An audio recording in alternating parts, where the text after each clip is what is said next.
Hi అండి, chicken curry చేసుకుందాము. Stove పైన కళాయి పెట్టుకొని ధనియాలు, జీలకర్ర, లవంగ, దాల్చిన చెక్క, ఎండుమిరపకాయలు, బిర్యానీ ఆకు, కొద్దిగా ఎండు కొబ్బరి, మిరియాలు వేయించి మిక్సీ జార్లో తీసుకోవాలి. అదే కళాయిలో కొద్దిగా ఆయిల్ వేసుకొని సన్నంగా తరిగి పెట్టుకున్న ఉల్లిపాయ ముక్కలు, కొద్దిగా అల్లం వెల్లుల్లిపాయ పేస్ట్ వేసి ఒక 2 అవర్స్ ఉప్పు, కారం, పసుపు వేసిన చికెన్ అంతా వేసేసుకొని దాంట్లో ఉన్న వాటర్ అంతా ఇంకిపోయే వరకు స్టవ్ హైలో పెట్టి వేపుకోవాలి. ఈలోపు మనం వేయించుకున్న మసాలా అంతా కూడా పొడి చేసుకోవాలి. కొద్దిగా పొడి అయిన తర్వాత ఒక 3 వెల్లుల్లి రెబ్బలు వేసి మళ్ళీ పొడి చేసుకుంటే టేస్ట్ చాలా బాగుంటుంది. చికెన్లో ఉన్న వాటర్ అంతా అయిపోయింది కదా. ఇప్పుడు మనము ఒక 2 టమాటాలు చిన్న ముక్కలు తరిగి వేసుకుంటున్నాము. ఇలా చేస్తే ఫ్రైలాగా అనిపిస్తుంది, టేస్ట్ కూడా చాలా బాగుంటుంది. మరీ డ్రైలా కాకుండా సాఫ్ట్గా మెత్తగా టేస్ట్ చాలా బాగుంటుందండి. కాసేపు మూత పెట్టుకొని టమాటో అంతా మెత్తగా అయిన తర్వాత ఇప్పుడు మనం పొడి చేసుకున్న గరం మసాలా అంతా వేసుకొని, నేనైతే కొద్దిగా వేసాను, ఎక్కువ గరం మసాలా వేస్తే మా ఇంట్లో తినరు, అందుకని ఒక 3 స్పూన్ల వరకు వేసి కొద్దిగా కొత్తిమీర వేసుకొని కొద్దిగా వాటర్ యాడ్ చేసి మళ్ళీ మూత పెట్టి కాసేపు మసాలా అంతా కూడా పీసులకు పట్టే వరకు ఉడికించుకుంటే సరిపోతుంది.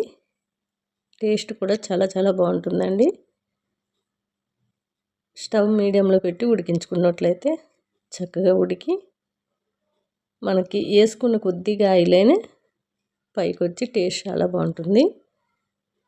నాన్ వెజ్లో పెద్దగా ఆయిల్ అవసరం ఉండదు.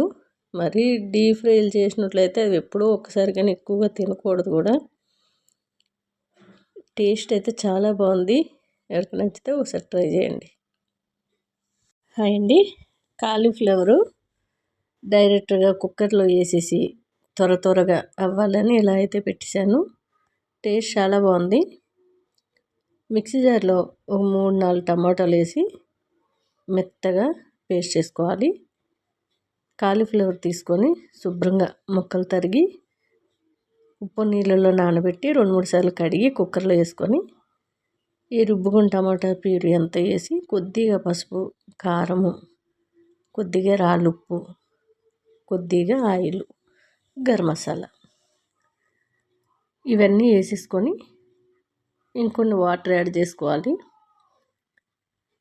బాగా కలిపేసుకొని కుక్కరు స్టవ్ పైన పెట్టి ఒక 2 విజిల్ వస్తే సరిపోతుంది.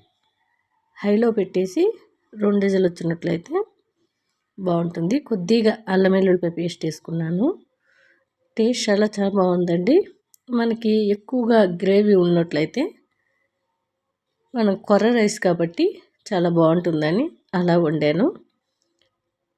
ఇప్పుడు మన కొర్ర రైస్ కోసం అయితే నేను చిన్న మినీ కుక్కర్ తీసుకున్నానండి, రైస్ కుక్కర్ లాంటిది. మనకి కరెంటుదే, చాలా త్వరగా అయిపోతుంది. 2 మనుషులైతే తినగలుగుతారు. అలాగే స్టీమ్ చేసుకోవడానికి ఓ ప్లేట్ ఇచ్చారు. ఇదిగోండి, ఇది బ్లింకిట్లో ఆర్డర్ పెట్టాను. చాలా బాగుందండి, త్వరగా అయిపోతుంది. కొర్రల కోసం సపరేట్ వండేసరికి లేట్ అవుతుందని కుక్కర్ తీసుకున్నాను. ఇట్లా స్టీమ్ చేసుకోవడానికి ఎగ్స్ కానీ ఏవైనా మనకి వెజిటేబుల్స్ కానీ స్టీమ్ చేయడానికి అది ఇచ్చారు. చాలా నచ్చింది, త్వరగా అయిపోతుంది, పెద్ద టైం పట్టట్లేదు. రైస్ అయినా కొర్రలైనా 2 మనుషులకైతే ఈజీగా 2 తినే ఫుడ్ అయితే దాంట్లో ఉడికించుకోవచ్చు. ఎప్పుడైనా అవసరానికి తప్ప నేను ఎక్కువగా యూజ్ చేయను.